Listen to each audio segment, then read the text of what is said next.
नमस्कार, स्वागत है आपका ओमान न्यूज़ हिंदी में। एक बार फिर से मिनिस्ट्री ऑफ हेल्थ ने पिछले 24 घंटों का आंकड़ा जारी करते हुए बताया है कि सल्तनत में पिछले 24 घंटे में 1824 नए मामले सामने आए हैं और पिछले 24 घंटे में 23 लोगों की दुखद मृत्यु हुई है। सल्तनत में टोटल एक्टिव केस केवल 27,000 ही बचे हैं, यानी 27,000 ही लोग केवल कोविड से संक्रमित हैं।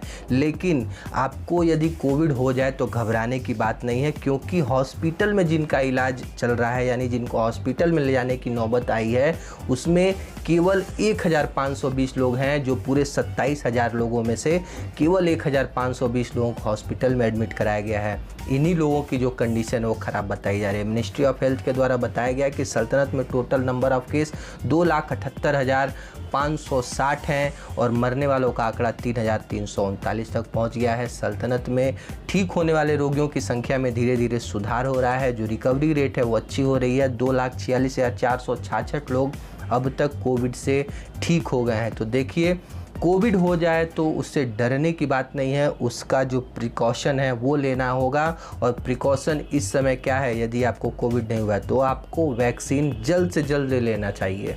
सुप्रीम कमेटी की काफ़ी अहम बैठक आयोजित की गई मंगलवार को, जिसमें काफ़ी अहम फैसले लिए जाने थे। और इसमें जो सबसे अहम फैसला था कि यात्रा प्रतिबंध किन देशों के ऊपर से हटाया जाए। सुप्रीम कमेटी ने एक देश के ऊपर से यात्रा प्रतिबंध हटाने का फैसला लिया है, वो देश है मिस्र देश। जी हाँ, मिस्र देश के लोग अब 9 जुलाई से ओमान आया जा सकते हैं, उनके ऊपर कोई प्रतिबंध नहीं रहेगा। बाकी देशों के ऊपर ऐसे ही यात्रा प्रतिबंध लगा ही रहेगा। और इन देशों की सूची में कुछ और देशों का नाम सुप्रीम कमेटी ने जोड़ दिया है, जो कि Singapore, Indonesia, Iraq, Iran, Tunisia, Libya, Argentina, Colombia और ब्रुनेई जैसे देश हैं।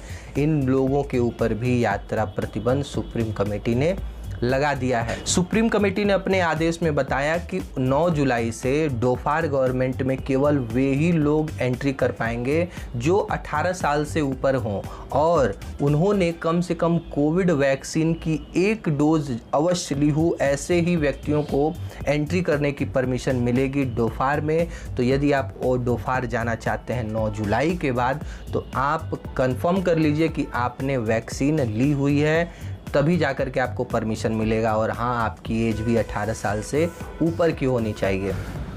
सुप्रीम कमेटी ने लॉकडाउन का ऐलान किया है। ओमान में 10 से 12 तारीख के बीच में ईद उल अजहा का जो पर्व आ रहा है, इस दिन पूरी तरह से रात और दिन में पूरी तरह से कर्फ्यू रहेगा। इस पूरे 10, 11, 12 3 दिनों के लिए सुप्रीम कमेटी ने कर्फ्यू का ऐलान किया है। और इसके बाद 16 जुलाई से 31 जुलाई तक शाम 5 बजे से सुबह 4 बजे तक कोई भी गतिविधि ओमान में नहीं होगी, यानी रात में पूरी तरह से लॉकडाउन किया जाएगा। कोई भी व्यावसायिक गतिविधियां इस दरमियान नहीं होंगी। तो 16 जुलाई से 31 जुलाई तक यदि आप कहीं बाहर जाने का प्लान बना रहे हैं तो पहले दिन में ही बना लीजिए, क्योंकि शाम 5 बजे के बाद कोई गाड़ी नहीं चलेगी, कोई दुकान नहीं खुलेगी, केवल एसेंशियल सर्विस से जुड़े लोगों को आने जाने की परमिशन मिलेगी। सुप्रीम कमेटी ने ये सख्त लॉकडाउन का ऐलान और रात्रि गतिविधियों के बारे में क्यों ये आदेश लाया है, क्योंकि ओमान आने वाले समय में वर्ल्ड कप T20 का आयोजन करने वाला है। और यदि कोविड के केस बढ़ते हैं, संक्रमण बढ़ता है, तो आपको पता होगा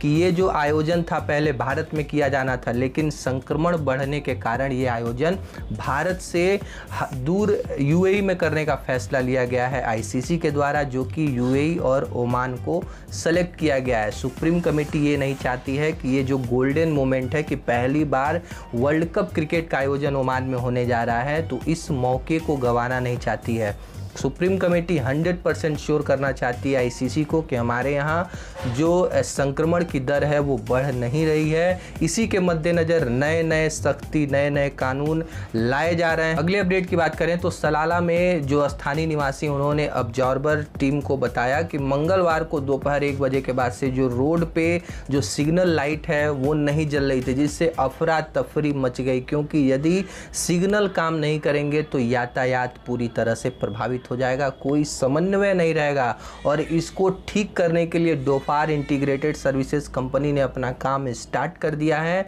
अपने इंजीनियरों और टेक्नीशियनों को लेकर के तुरंत ये काम पे लग गई है और शाम होते होते इस पूरी गड़बड़ी को ठीक कर लिया गया।